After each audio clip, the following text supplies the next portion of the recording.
tua, Senhor.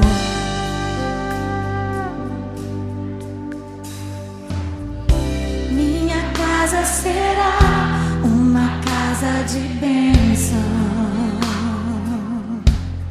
Aleluia.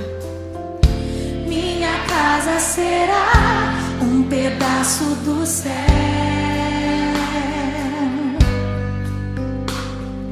Nela estarão reunidos adoradores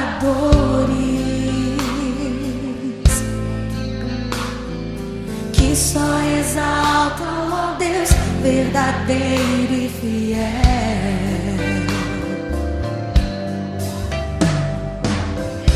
Minha casa será reconhecida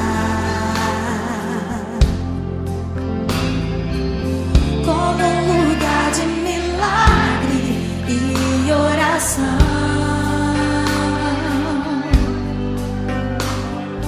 onde Jesus tem prazer em ficar, onde o Espírito Santo habita, onde há prosperidade, amor e vida. Faça do meu lar, Senhor, um lugar de harmonia. Faça do meu coração tua casa todo dia.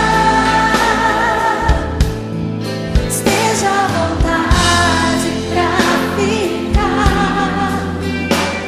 e nunca mais partir,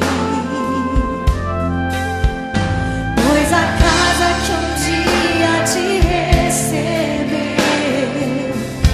nunca mais saberá viver sem ti. Nunca mais, Senhor. Oh Deus, tu és necessário em minha família, tu és indispensável em minha casa, Pai. Seja bem-vindo ao meu lar, Senhor. Aleluia. Minha casa será reconhecida. Minha casa será reconhecida. Eu creio. Como um lugar de milagre e oração,